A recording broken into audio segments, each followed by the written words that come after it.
Welcome back, everybody. I'm officially back from my vacation, and today I will be making the second part in my progressive rock album ranking series. This time I included more bands, some of the still popular but not as well known as the Big Six bands, and I decided to only include one album per band instead of two, since there are way more bands this time. So yeah, I will make this a series. I will continue to upload videos in the progressive rock album ranking series. Maybe not all the time, but from time to time. So yeah, I'll get started with In the Wake of Poseidon from King Crimson. And this album, it's okay. It's fine. It's decent. I definitely don't like this as much as the debut. It basically sounds like a less good version of it. And the only song I liked was Pictures of a City. And a lot of the other songs just sounded like worse versions of their debut counterparts. I know that may piss a lot of people off, but that's just how I hear it. I'm not the biggest King Crimson fan. Like I said, the debut is good. Red is alright. But this album, it's not terrible, but I'm really not the biggest fan of it. And I do like it more than some of King Crimson's other albums. But still, it still just sounds like a diet version of the debut album. Like I said, Pictures of the City is a good song, but the rest of the songs really don't care for that much. So yeah, sorry King Crimson, but really not the biggest fan of your sophomore album. Next we got Fragile by Yes. And I'm not going to go into too much detail about this album because I already did my Yes video, but I'll put it in amazing tier. One of the best progressive rock albums for sure, especially for beginners. The interludes are awesome, the actual songs are awesome, great keyboard playing, great guitars, great vocals from John Anderson, great drumming, a lot of great things, very happy, very melodic, very classic, very relaxing. Just a great piece of media right here.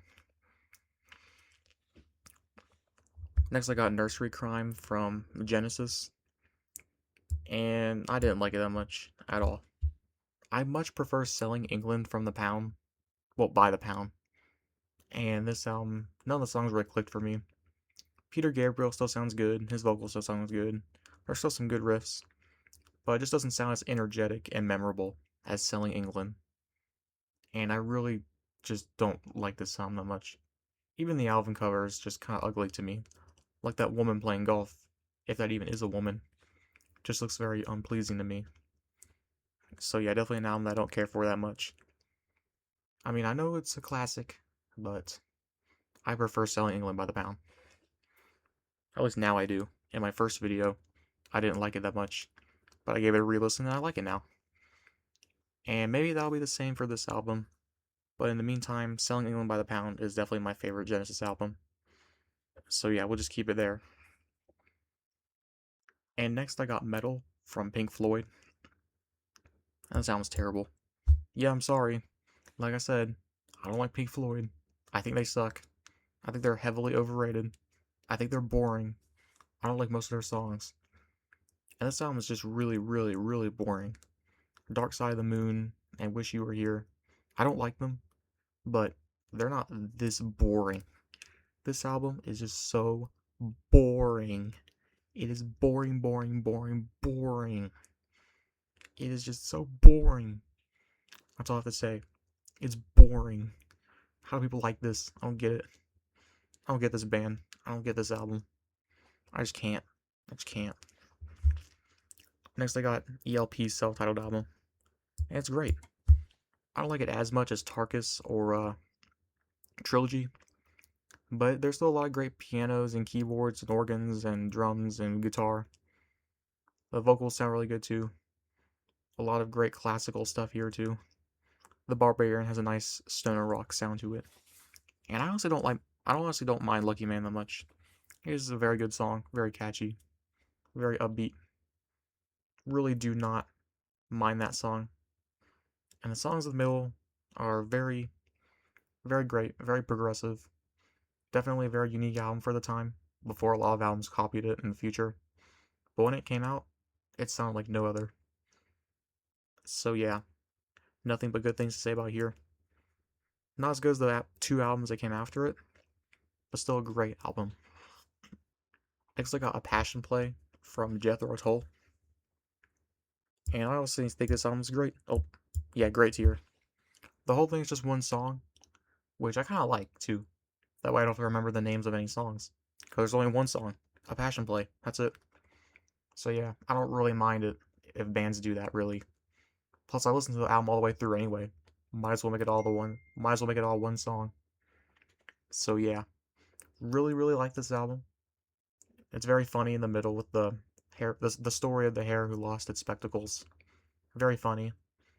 And the rest of the album sounds really good. A lot of good guitars and keyboards and flutes. Typical Jethro Tull greatness.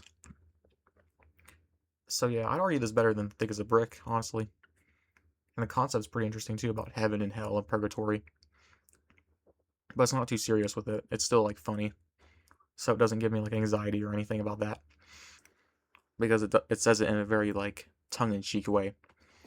But yeah, I really like A Passion Play. It's a really good concept album. It's a really good progressive rock album. And I do need to listen to it more. Because it is a very fun thing to listen to. Definitely a great album for sure. And like I said, I'd argue it's better than Thick as a Brick. So yeah, definitely a good album from Jethro Tull. Next, I got Kansas's debut album. And it's pretty good. I don't like it as much as Leftoverture per se, but there's still a lot of great songs, a lot of great violin and keyboard, and still a good start to the band's career. And honestly, this is probably the most underrated album in their discography because it is great, it is raw, and I do like it. Definitely some great symphonic progressive rock, and a lot of memorable songs too. And if you liked Leftoverture or any of the albums after it, then you'll probably like this. But just know it sounds a bit rawer. And yeah, just a very simple and great and symphonic album. Next, I got Permanent Waves by Rush. This is probably my favorite album on the list. Easily my favorite Rush album. So many great melodies and solos. Geddy Lee sounds great here. He sounds greater here than he does on previous albums. He still sounds good on previous albums, but he does sound kind of raspy and screechy. But here, his voice sounds more controlled. And I just really like it. Great drumming, great instruments and keyboards and sound effects. Just a very great, short, progressive rock album. Slash hard rock album. Yeah, just go listen to it if you somehow already haven't. But if you're watching this video, probably already have. But just in case you haven't, and you haven't started with Rush yet, please start with this album. It's by far their best. Well, or this or Hemispheres. But Permanent Waves is still just so awesome. Very relaxing, but also very heavy too, and very progressive indeed. Just, so good. Next I got Freehand from Gentle Giant. And this album's not far behind. This album's also a masterpiece. By far Gentle Giant's best. Every song's a great song. Lots of great keyboards and medieval instruments. And weirdness on this. Changes sound a lot, so you never get bored. The vocals sound great. Goofy, but great. It's very catchy. The keyboard, well, I think I already said the keyboards were good. And the guitars sound very rock heavy. And it's just, everything comes together well in this album.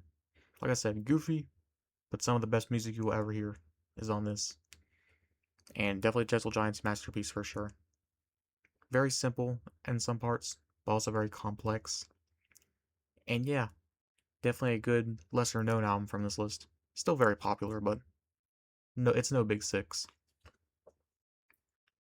Next I got this Renaissance album that I'm not going to even attempt to pronounce the name of.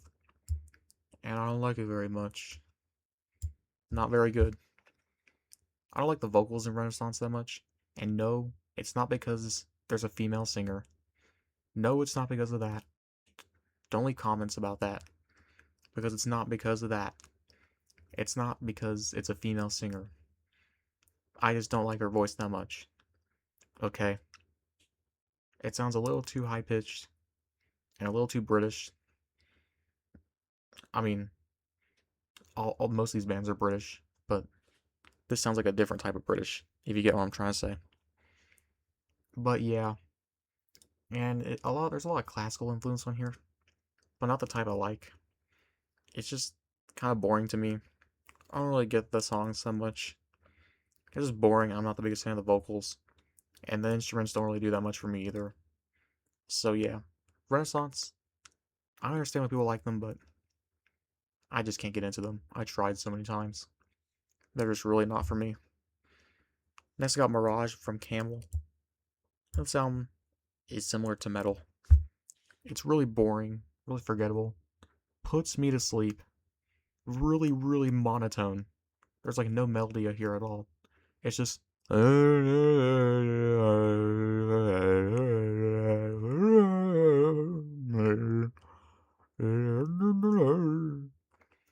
it's really monotone. I just can't stand it. This right here is the really, really, really boring tier. Because I can barely finish these because of how boring and crappy they are. There's nothing memorable. It's just so boring. Oh my god. And so monotone. Like the albums up here have a ton of energy in them. Like Freehand has a ton of energy. ELP's first album has a ton of energy. Passion Play has a ton of energy. Fragile and Permanent Waves not as much, but they still have way more energy than these albums. Like these albums just sound like the band members are depressed, which they probably were, but still doesn't mean I have to like it. And yeah, finally we have Days of Future Past from the Moody Blues. I'm not gonna go into too much detail because I already did in my 60s rock video, but I'm not a fan. I do appreciate the orchestra, but I'm not the biggest fan of this album. It is technically the first progressive rock album, according to some people, but still, that doesn't mean I have to like it. It basically just sounds like Baroque pop with a Disney orchestra. I don't like it. It sounds a little bit too corny for me. Basically sounds like Snow White's freaking soundtrack mixed with Baroque pop. And yeah, I just really don't like it that much. It's not terrible, but really don't feel like listening to it again, ever. It sounds way too much like a Disney movie for me to really like it. So yeah. And yeah, that's my progressive rock tier list, part 2.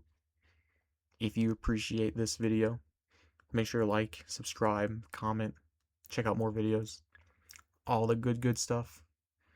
And if this video made you mad, good. I'm glad it did. And that's it for today. And I'll see you guys in the next video.